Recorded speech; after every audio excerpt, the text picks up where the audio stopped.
बाथौ सिबियारिफोरनि थाखाय जोबोद गोजोनथाव बाथ्रा जे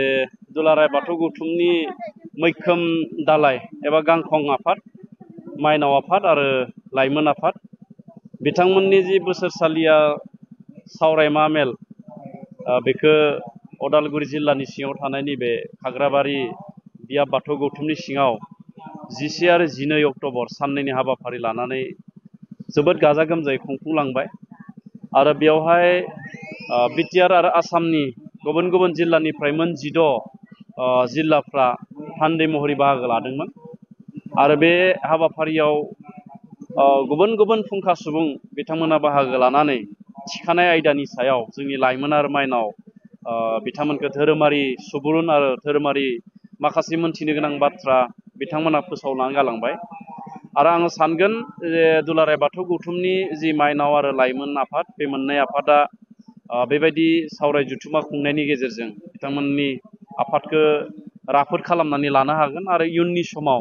धोरोमारि बिथिङाव खामानि मावनो थाखाय बिथांमोना थोजासे दैदेनगिरि आरो थोजासे गियान बुथुमनानै धोरोमखौ मुलुगाव मुलुगदांखा खालामनायाव बिथांमोननि जि दालाय आफाद एबा गांखं आफाद बियो थोजासे अबदान होगोन होननानै आं सानो। बेयाव बे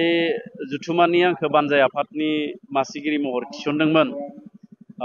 बिटिसि इलेक्सननि सिगांनो बानजाय आफादखौ दानाय जादोंमोन, नाथाय गेजेरावहाय बिटिसि इलेक्सन जानायलाय आङो खोब बे इलेक्सनाव मुखुब जानायनि थाखाय बे बानजाय आफादनि खामानियाव बांद्राय गोसो होसारनानै मावनो हायाखैमोन आरो गुबुन गुबुन समफोराव बेबायदि सावरायमा जुथुमायाव लाइमोन आरो माइनावनिफ्राय बेबायदि बुरजा थान्दैयारिफ्रा बा सिबियारिफ्रा बाहागो लायाखैमोन होननानै बिथांमोना बुंदोंमोन जोंनो। ओंखायनो सुबुङा खम जाहैगोन होनना बुंनायलाय जोङो माखासे थियारिफोरखौ जों एसे खम खालामदोंमोन, नाथाय गोजोनथाव बाथ्रासो बियो। लोब लोब बिथांमोना बाहागो लाफैबाय, आं गाज्रि मोनाखै, जोबोद मोजां मोनदों। जोङो खम समनि गेजेरावनो माखासे एरेन्जमेन्टखौ जों खालामनो हादों। आफा इसोर बोराइ बाथौनिनो अननाय होननानै जों बुंनांगोन। आं बिथांमोनखौ बाहागो लाफैनायनि थाखाय जोबोद जोबोद साबायखर जासिदों आरो हयथ' गेना गोरोन्थि थालांगोन माखासे बिथांमोनखौ सोंनायाव आरो बिथांमोनखौ माखासे खाबु होनायाव।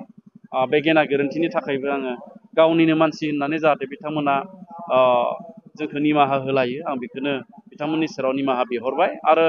जाहाथे धोरोम आफादा इयुननि समाव आरो मोजाङै मोजां खामानि मावलांबाय थानो हाथों, आं बेखौनो मिजिंथियो।